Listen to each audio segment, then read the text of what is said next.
The Impreza may be impressive, but where did Subaru's legacy begin?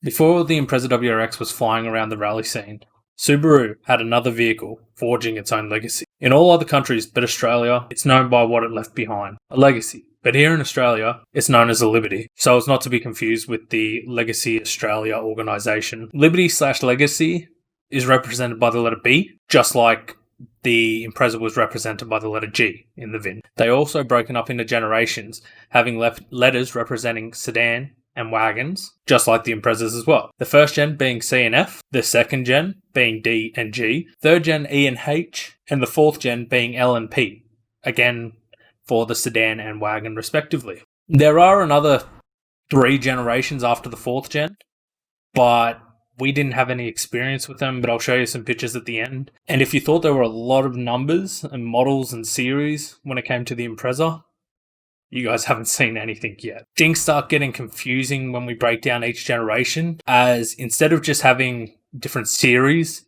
such as the 3GD models, the Hawkeye, Bug-Eye, and Peanut Eye, we have a mix of series, being Series 1, Series 2, revisions being A to C, D to E, and even PFL. It stands for pre-facelift and post-facelift. But there's no middle ground. There's just the 2 models. So for the keen of ears, you may have noticed that I mentioned sedan and wagon, not sedan and hatch.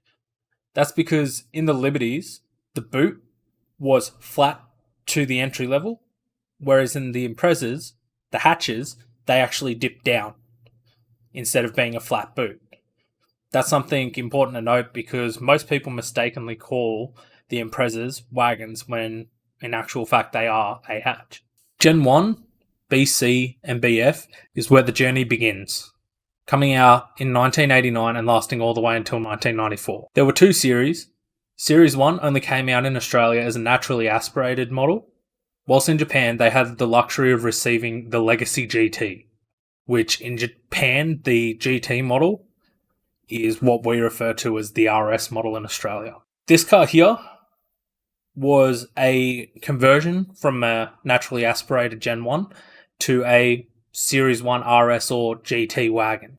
Even with all the rust and that, I still regret not buying it. It was one of the cars I really wanted to buy from 3P. When Series 2 came around, Australia was graced with the RS model in both a sedan and wagon model. But we still missed out on the awesome 2.2 litre closed-deck turbo model that the USA received. The Gen 2, BD and BG were from 94 all the way to 1999.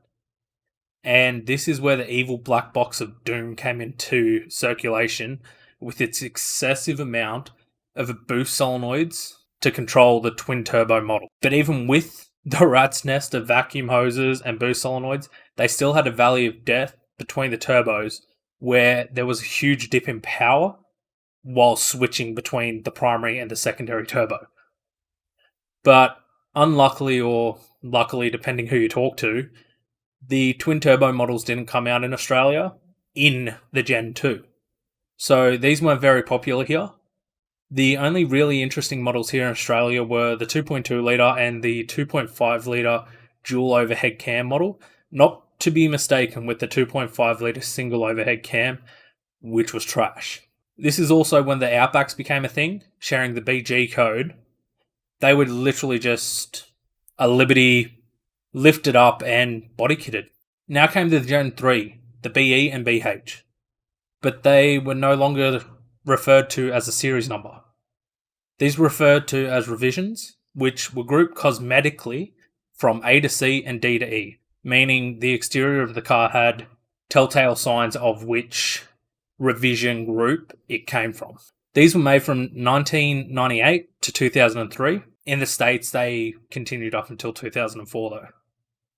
And this is when the twin turbo models were delivered to Australia. This model also introduced the EZ30, which was a 3 litre 6-cylinder boxer motor that came out both in the Liberty and the Outback model. And just like the first gen Outback, This wagon shares the same code for the Gen 3, being the BH. These Outbacks didn't all come out as a 6-cylinder though. They also had different revisions and 4-cylinder options. And finally, we have the Gen 4s, ranging from 2003 to 2009, having the codes of BL and BP. And with this, we have yet another name the community gave the different versions, being PFL, standing for both pre-facelift and post-facelift model. But please don't get me started on that. These saw the Subaru bring single turbos to the Liberty lineup. The pre-facelift had the 2-litre twin-scroll turbo setup, whilst the post-facelift had the 2.5-litre single-scroll turbo setup.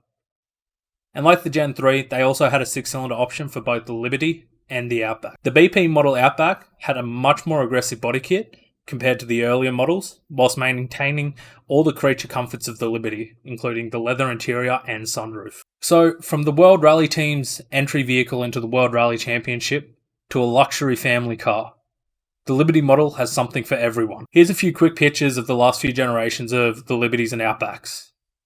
And because I can't unsee it, you all must suffer and behold the Exiga. Exiga? Exiga. Yeah. It's a tongue twister, alright? Remember to join us for 3P Live on Facebook or Twitch at 7:30 PM on Thursday nights, where we talk cars. Or if you enjoy some more IT stuff, join us on the Tech Happy Hour live stream at 7 PM Tuesdays over at the Dot Mill on Facebook or YouTube, where we answer your tech questions.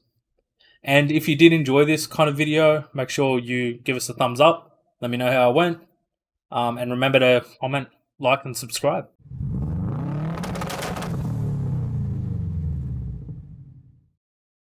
Yes, guys, I am aware Subaru have been in the rally scene since 1980. But from 1980 to 1989, it was Subaru Rally Team Japan, and they raced a Subaru Leone. It wasn't until September 1989 that Subaru World Rally Team was formed as we know it today, when the president of Subaru Technica International, STI, formed a partnership with ProDrive. The more you know.